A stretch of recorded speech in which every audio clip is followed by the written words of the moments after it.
my day, there was no such animal. It was just whatever was given to me, that's what I'm giving to my kids. So at that time, I used to think that I turned out okay. I used to think I was a great dad. I used to think I was a great father, a great man. Once I went through all this, I realized I was failing miserably in all those categories.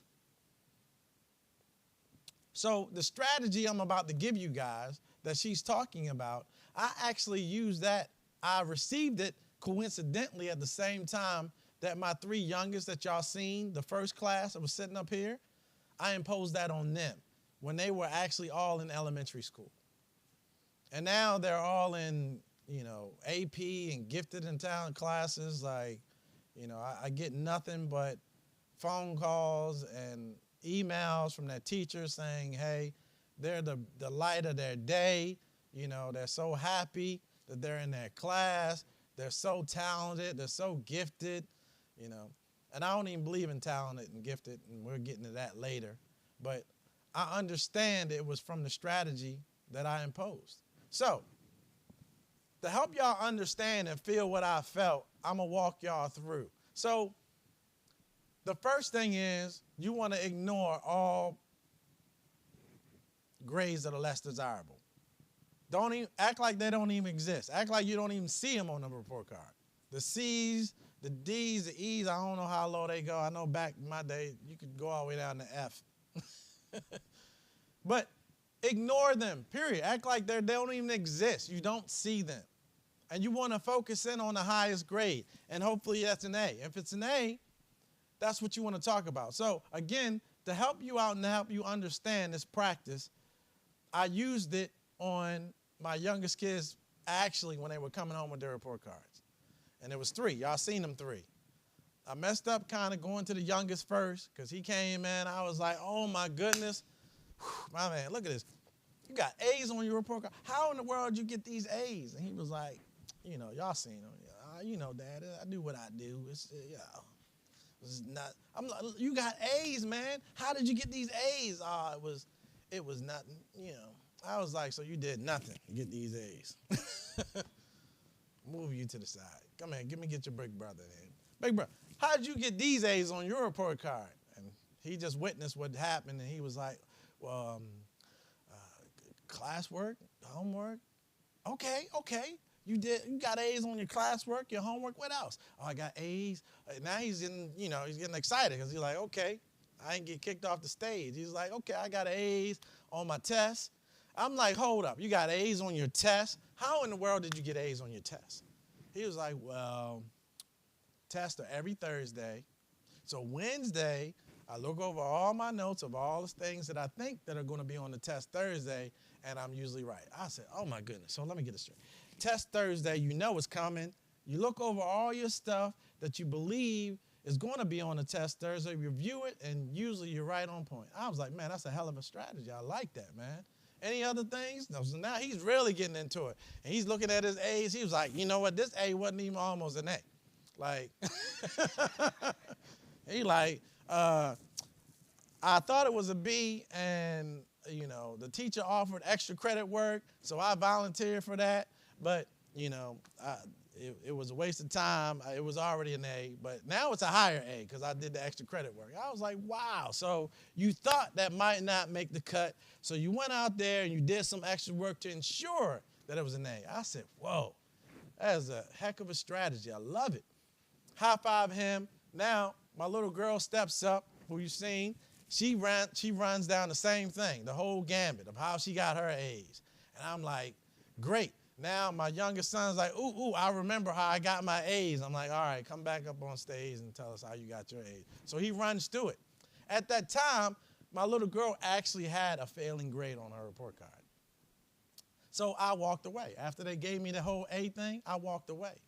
And her being, and I think that's all in us. We want to be great in front of somebody's eyes, right? So her honesty, and her honestness was just like, oh, I know I got a bad grade, Dad. Don't worry about it. Next report card. I'm like, you had a bad grade on here? What? Oh, psst. I wasn't even taking notice or interest in that. You told me how to get A's. I'm willing to believe that if you want an A in this particular subject, you can get it. You gave me everything and how to get it. I got faith. I believe in you. You want an A, you get it. And I walked away. Next report card, everybody got straight A's. So, first question. Is punishment or whippings of any sort, is that a strategy? I know I did it. Come down the stairs from school, already in tears because she knew. I did not like her getting It's a consequence, right? It's not a strategy. If you really think about it, it's really silly because you can't punish somebody to get smarter. You can't beat nobody into getting smarter. It's really ridiculous, honestly. And again, this is just my belief. It's my perspective.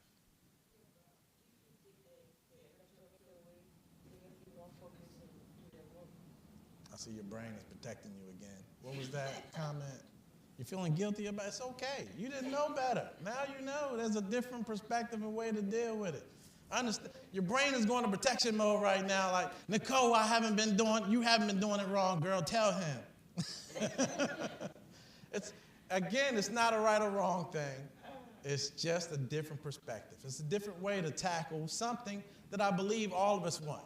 And we want them to do great. We want them to be wonderful and accomplish wonderful things in life. I'm just saying that the strategy that we have might not have been the best one. We used it.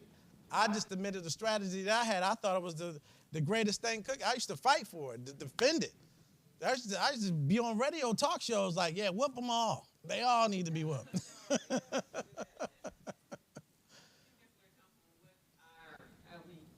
Condition, right, condition and program. That's all it is. That's what you're familiar with. You believe that works. You believe that that's a strategy, but it is not. That's all I'm saying. It's a consequence. And I'm not saying I'm against consequences because you should know about that, honestly, in your choices in life. But in this instance, I don't believe that's the best strategy or tool. And I'm telling you what I use, and that's it. And it's worked. So much so, I call them batch B. I got batch A. I told you batch B. Batch A is my older kids. My batch A kids, they hate me. They see I'm all talk. They like, oh, you all talk now, Dad? What's going on?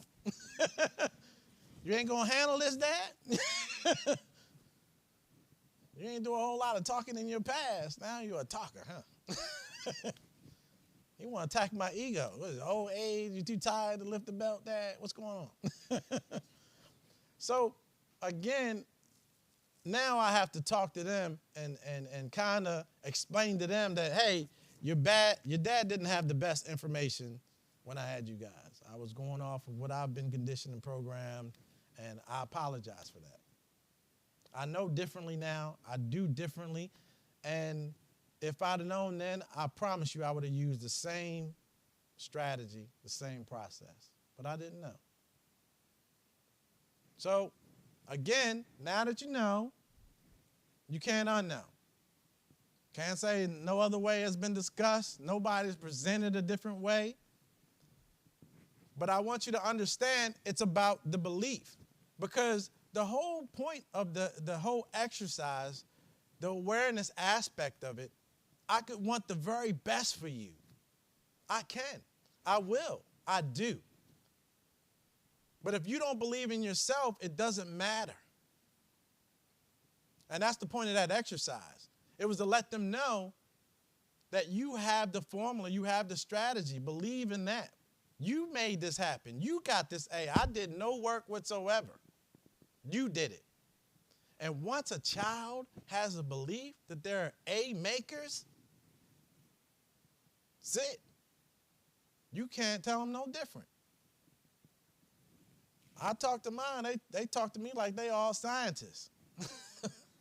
Break down every class they have, what they like about it, what their interests are. But that's a conditioning. And you might not have had the vocabulary like I didn't, but now you do. Now you can approach things differently. And I'm using kids because they change on you overnight.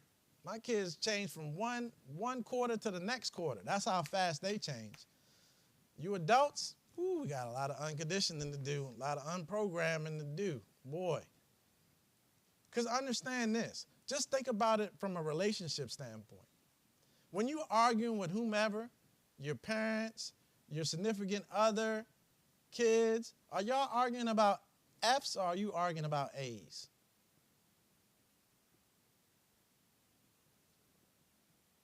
All F's, I had to guess. Nobody's yelling at their partner like, I'm getting tired of you cooking. I'm getting tired of you cleaning. I'm getting tired of you taking this trash out on time. I'm getting tired of it. Right? It's not that. That ain't how the conversation goes, does it? We're conditioned to point out each other's F's. I just did this, every last one of you. I've done this class hundreds of times. I have yet for one person to say, we're just going to talk about them A's. That's it. Not one. Do you understand? Thousands of individuals that have rolled through this class. Not one. So that's a cultural thing. So don't think you're the only one that didn't know. But now that you know, you can't unknow. Can't say nobody's presented you something different, a different perspective of how to see it, how to look at it, how to deal with it. Because it's all about the belief. You want them to have a belief. Got it? You already got it because you know. They don't know. That's how you make them find out. You point out, and it's going to take some work. Y'all got to practice this. Got to practice seeing the good in people. You got to practice seeing the A's in them. You got to practice complimenting them, giving them good strategies, admiring a strategy if they already have one. It's a practice. And the more you practice it, the more you become like it. Then it just becomes a natural flow in how you communicate and what you see. Everybody good?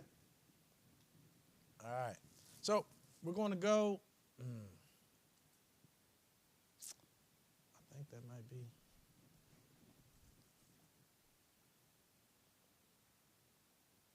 So this is just a little bit more clarification on fixed and growth mindset. So a fixed mindset, you identify with particular things that you feel like you're good at and that you're not good at. Also, whenever you're faced with a situation and someone might give you some insight on it or criticism, you automatically get defensive and you take it as a personal attack about who you are and what your capabilities are, when actually it's just information. And if you really gravitate to the growth mindset, you'll find anything anyone tells you is just information. And let me tell you, that is a great bulletproof vest to have on mentally. Where anything you hear at the base level, you're able to keep it as information and not really take it as someone deliberately out trying to sabotage you or tell you something about yourself that you're uncomfortable with. Like, that's also a skill and also a practice. All right? So that's the difference between fixed and growth. Fixed, I'm uptight. I'm constantly on things that I know I'm confident at doing, and I'm staying way clear of things that I believe I'm not going to be successful at. Growth mindset, I'm successful in this arena, and anything that I want to put my time and effort into, I'm going to be successful at that as well. And again, it's a belief. And understand that everybody in here has that capability and have that potential. You just might not have had a good strategy. And if you start thinking of yourself in light of being like a scientist, where you look at, if you fail at something, it doesn't mean that you're terrible at it or you're just not good at it. It's just you have a bad formula. You have a bad strategy. Go back into the lab, change it up, and come at it again. That's how a good scientist does. I would think a horrible scientist would go in the lab, and the first time they came out and it didn't work, they just quit. I don't want to do it. I don't want to be a scientist no more. But you know that's not the mentality, truly, of a scientist. All right? So, Process praise is what I just gave you guys. Process praise and examining the strategy. So, some words you might want to eliminate out your vocabulary. Smart and dumb, you might want to eliminate that. Smart is fixed just like dumb. Because think about it from this point of view. Again, I want the best of all of you. And understand that when you speak to someone, you don't really have to use the words smart and dumb. So my whole point about it is when you use one, the other comes along with it. So, say Mike Butler went into the vendor. He's about to take his certification test. He comes out, and he has a success, a passing grade. And I say, dang, Mike, I knew you was going to get that, man. You a smart dude. I just knew you would have that. He goes in for his second certification, didn't do so hot. He bombed it. He comes out. And I'm like, well, it happens. What have I said to Mike without actually saying? Yeah. I didn't have to say it, but if I associate you passing with smart, guess what I associate or what anyone associates? And children pick up on that more quickly than adults.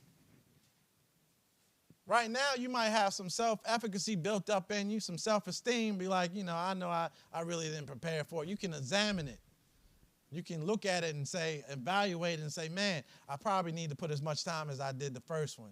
I understand why I wasn't successful the second one. But if you wasn't on that mindset, you might think, well, if passing is associated with smart, then failing must be associated with dumb. And both are permanent. So if you have this belief that you're dumb at something, you will psychologically sabotage yourself every time you get up to bat for it and not know it, because it's a subconscious thing, not a conscious thing. So that's what I want you to understand about using those terms.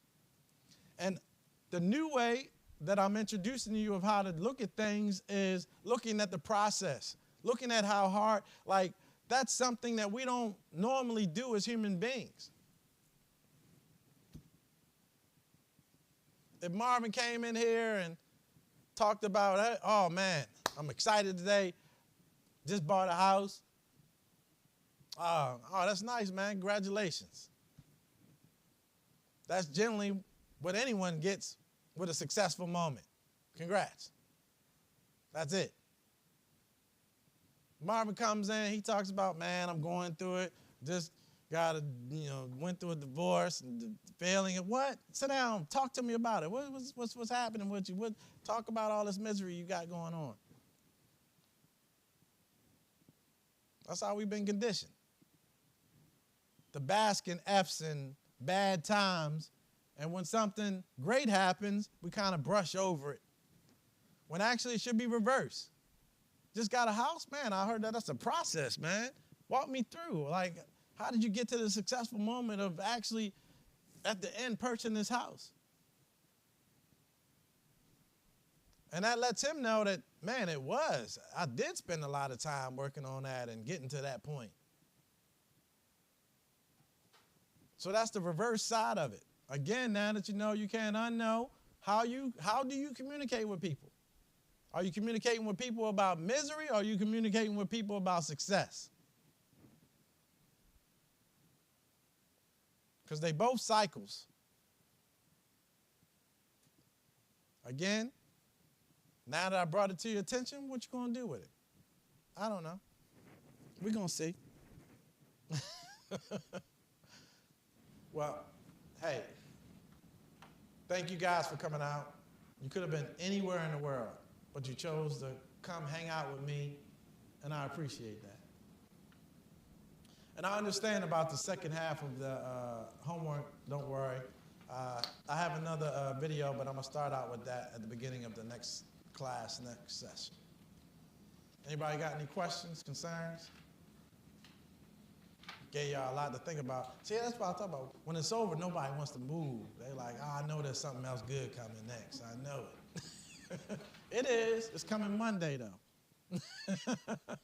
Monday. All right? Number 6 on the worksheet. Can you give me the 3 weeks Africa? Yes.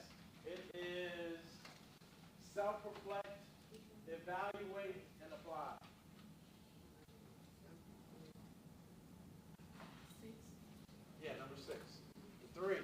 Self-reflect, evaluate, and apply.